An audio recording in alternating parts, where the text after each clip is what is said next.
Sean todos bienvenidos a una edición nueva de Poststream, tu canal de noticias internacionales favorito. Claro que sí, claro que sí. Hoy nos encontramos en una edición con estas tres invitadas de lujo. Un aplauso por favor a María Selene Goncalves.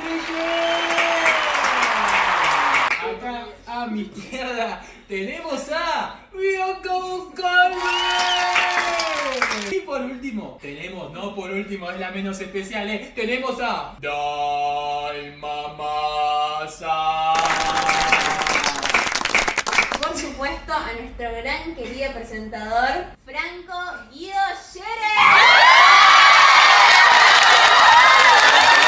En el día de hoy vamos a hablar un tema que se está circulando mucho entre los jóvenes. ¿Qué es eso? Las nuevas derechas. ¿Será este el nuevo paradigma mundial? Además, la otra cara de la moneda, el progresismo, ¿está en decadencia? Todo esto en esta edición. Para ser un poco más empíricos, les traemos el análisis de tres líderes mundiales que están dando de qué hablar. Giorgia Meloni, Donald Trump y Javier Milei. Nos dirigimos hacia el Medio Oriente, específicamente al conflicto entre Israel e Irán. La pregunta que me surge para hacerle a mis queridos internautas es la siguiente. ¿Es esta una guerra con un trasfondo antisemita o en su posición islamofóbica? Para ponernos en contexto, propongo que analicemos los textos de Fernando López Bravo, que enfatiza con precisión ambas cuestiones. En primer lugar, en su libro ¿Qué es la islamofobia?, se llega a la conclusión que la islamofobia es una actitud hostil hacia el Islam y los musulmanes basada en la imagen del Islam como enemigo, como una amenaza para el bienestar e incluso para la supervivencia. Sería una actitud presente en personas de diversas ideologías y creencias religiosas, y dependiendo de con cuáles de ellas se combinara, podría aparecer mezclada con formas de intolerancia religiosa o con formas de racismo, en el que podríamos considerar que la islamofobia es semejante al antisemitismo. Por otra parte, en su libro Antisemitismo, Continuidad y Cambio en la Tradición Antijudía, define al antisemitismo a través de la siguiente cita. Las personas que son identificadas con el judaísmo, se entienda este como grupo religioso o como grupo étnico, suponen una amenaza. Tal amenaza debe ser conjurada mediante una serie de medidas que pueden ir desde la discriminación a la segregación o la expulsión. En casos extremos, se proponen medidas más radicales, raramente explicitadas, tales como la persecución o el exterminio. Por eso, por lo que el antisemitismo es en sí mismo, supone un atentado contra los derechos humanos, contra la libertad del individuo, contra su dignidad, contra la igualdad de la ley de todos los individuos independientemente de su credo, origen étnico, sexo o ideas políticas, base sobre la que sustenta el sistema democrático. Habiendo analizado ambos términos, ahora propongo que nos remontemos un poco hacia el origen y la historia de este conflicto. Irán no reconoce al Estado de Israel desde la Revolución Islámica del año 1979, considerándolo un régimen sionista ilegítimo y viéndolo como un enemigo del Islam y un aliado de Occidente, especialmente de Estados Unidos. Por su parte, Israel considera a Irán como una gran amenaza a su nación, debido a su retórica anti-israelí y su apoyo a grupos armados que atacan a Israel, como por ejemplo Hezbollah, Hamas o la Yihad Islámica Palestina. Como es sabido, Irán ha estado desarrollando un programa con fines nucleares, lo cual no ha generado solamente preocupación en la región, sino también a los Estados Unidos, que ha intervenido de diversas maneras para que Irán no pueda desarrollarse en el ámbito nuclear, defendiendo así sus intereses propios como también a los de Israel. Justo hablando de este tema, me acaba de avisar producción que Donald Trump está hablando en vivo de esta cuestión. Vamos con él.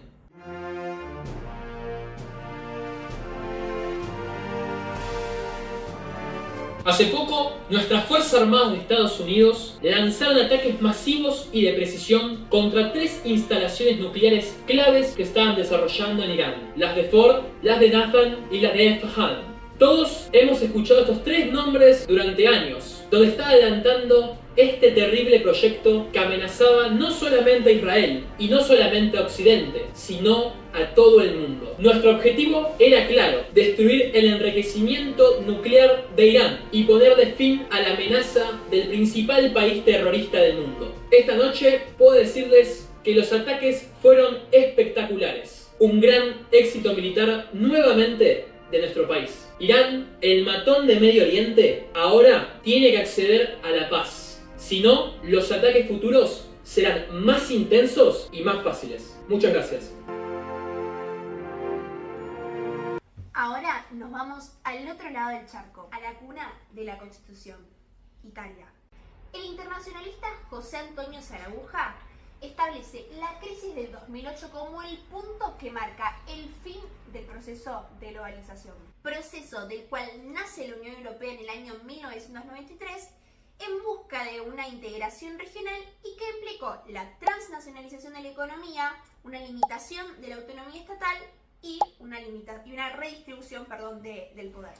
Pero volviendo al autor, señala que debemos prestar una particular atención a la estrecha relación que existe entre los cambios sociales profundos generados por la globalización y su crisis de 2008, el ascenso de las fuerzas políticas nacionalistas y de ultraderecha y el cuestionamiento del orden liberal en el que se ha basado la globalización. No casualmente, en el año 2008 es cuando Silvio Berlusconi llega al poder con Il Popolo della Libertà, que nace cuando se alía la Alianza Nazionale con Forza Italia. Y es en ese gobierno donde Giorgia Meloni, con solo 31 años, se convierte en ministra de la Juventud. Ya para 2012, cuando termina el gobierno de Silvio Berlusconi, cofunda junto al ministro de la Defensa y a un diputado nacional el partido Fratelli d'Italia. Pero mira, es interesante entender por qué se da esta unión. Sergio Daniel Morresi habla sobre las convergencias inesperadas que tiene la derecha en este siglo. Y justamente eso es lo que pasa en 2008, ¿no? Porque tenemos un Forza Italia que es populista y neoliberal, que acepta la Unión Europea, con una alianza nacional tradicional y patriótica que es más estatista. Si bien ambos eran conservadores, habían varios puntos que chocaban, como por ejemplo en cómo se paraban frente a las instituciones internacionales o globales y a la globalización en sí. De ahí es que surge Fratelli d'Italia con estos ex miembros de la Alianza Nacional que sentían que con esta convergencia su identidad política se estaba diluyendo. Entonces buscan reafirmar en el escenario político una derecha nacional que se destaca por el euroescepticismo, pero que saca una cosa de Berlusconi, el populismo. Acá se pueden observar dos de los elementos de los que Morresi enumera como aquellos que permiten la consolidación del nacionalpopulismo, y estos son la preocupación de la ciudadanía que ve amenazada su identidad, cultura y religión por la inmigración masiva de un otro diferente y la nueva izquierda de ideas disruptivas. Pero por si no quedó claro, la importancia y la centralidad de la conservación de la identidad nacional, acá te dejo un tape de Giorgia Meloni. No hay mediaciones posibles. O se dice sí o se dice no. Sí a la familia natural, no a los lobbies LGBT. Sí a la universalidad de la cruz, no a la violencia islamista. Sí a las fronteras seguras, no a la inmigración masiva. Sí al trabajo de nuestros ciudadanos y no a las grandes finanzas internacionales. Sí a la soberanía de los pueblos y no a los burócratas de Bruselas. Y sí a nuestra civilización y no a quienes quieren destruirla. Y después del viaje al siglo XIX que propone Meloni, les doy la bienvenida al siglo XXI. Acá no defendemos el orden de los poderosos, sino la dignidad de los que pelean todos los días por llegar a fin de mes, por estudiar, por existir sin miedo. Cuando la derecha dice libertad, muchas veces quiere decir privilegio. Cuando el progresismo habla de igualdad, está hablando de una libertad real. La de vivir sin que te humillen, te excluyan o te silencien. Y como dice Neyman, ser de izquierda significa apoyar la idea de que la gente es capaz de colaborar para lograr mejoras significativas en las condiciones reales de su vida y la de los demás. Desde esta definición, figuras importantes como Miriam Bregman representan una izquierda que no se resigna. Una izquierda que denuncia los privilegios, que no tolera que millones de personas mueran sin educación, sin atención médica o sin un techo. En un mundo donde la desigualdad está tan naturalizada, el progresismo es la única fuerza que pone en el centro a la dignidad humana.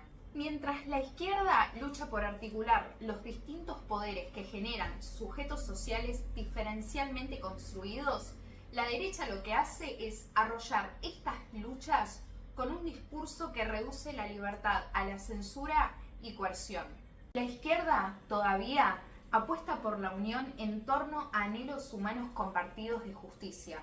Por eso, cuando vemos a Miriam Bregman denunciando al poder concentrado, defendiendo el derecho de las mujeres, de los trabajadores, de las trabajadoras y de las minorías, lo que observamos no es una posición extrema, sino una defensa consecuente de valores democráticos. Entonces, dicho esto, creo que es el momento de un frente popular, porque ante el avance de la ultraderecha, el individualismo feroz y la naturalización del sufrimiento ajeno, necesitamos volver a creer en lo colectivo, en lo común, en que otro mundo sigue siendo posible. A modo de cierre, les dejo una pequeña parte de un tape que explica el por qué seguimos creyendo que una izquierda crítica y coherente como la que representa Miriam Bregman es imprescindible en la Argentina actual. Compañeros, compañeras, sepan que nos van a encontrar en las calles, que nuestra resistencia, por supuesto que va a estar tanto en el Congreso como en las legislaturas, porque nosotros no votamos ajustes, no votamos presupuestos de ajustes. A nosotros no nos corren con campanitas, señores, porque tenemos nuestros principios bien claros. Pero sepan también que los votos y la simpatía que nos llega a través de los mensajes será puesta para defender a los derechos de las mujeres, a los derechos de los trabajadores, de las trabajadoras y defender sobre todo los derechos de esta juventud. Volvamos a Argentina. Para entender la figura de Javier Milei, hoy en la política argentina, no alcanza a pensarla únicamente como un fenómeno libertario ni como un populismo más. En realidad, Milei representa algo más complejo, algo más híbrido. Es como una mezcla entre los postulados más duros del anarcocapitalismo de Murray Rothbard y las estrategias del conservadurismo radicalizado de las nuevas derechas globales según Natasha Stroll. Por un lado, Milei se presenta como un outsider, como alguien que viene a dinamitar la política desde adentro. Esto encaja perfecto con el análisis del conservadurismo radicalizado. Rompe las reglas, tanto las formales, como ignorar los consensos institucionales o atacar al Congreso, como así también las reglas informales, como cuando insulta abiertamente a periodistas, adversarios o instituciones históricas del país. Pero esto no lo hace por accidente, lo hace para marcar que no es parte del sistema, para construir una narrativa de un nuevo comienzo, de revolución contra la casta, como él la llama. Pero eso no es solo estilo, hay una estrategia detrás. Su discurso está constantemente polarizando, dividiendo a la sociedad en dos bandos. Nosotros, los que decimos la verdad,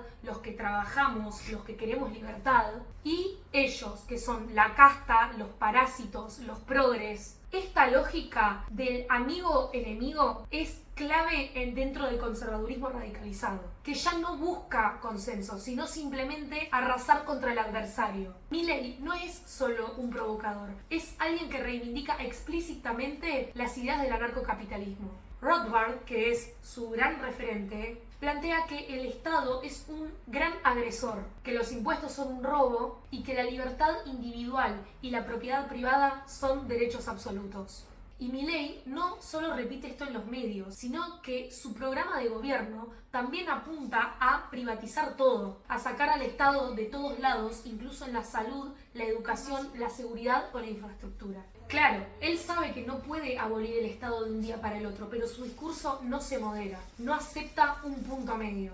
Y eso también es muy rothbardiano. La idea de que, aunque haya que avanzar gradualmente, nunca hay que renunciar al objetivo final, que es el de una sociedad libre de coerción estatal. Y a continuación, podemos plasmar las ideas del líder libertario en el siguiente tape. Yo soy el león, fui una bestia en medio de la avenida. Sin entender, paralizado a plena luz del día. Por favor, no huyan de mí. Yo soy el rey de un mundo perdido. Soy el rey de destrozaré todos los cómplices son de mi apetito. ¡Hola a todos! Muy buenas noches a todos por estar acá en este foro de la libertad en contra de estos socialistas hijos de puta. El Estado es una organización criminal. Los impuestos son un robo. Recortamos el gasto un 30%. Echamos a 50.000 empleados públicos y eliminamos la obra pública, que es una fuente infinita de corrupción, ya que de donde entra el comercio no entran las balas. Contra los socialistas de mierda, yo siempre voy a estar del lado de la libertad. ¡Viva la libertad, carajo!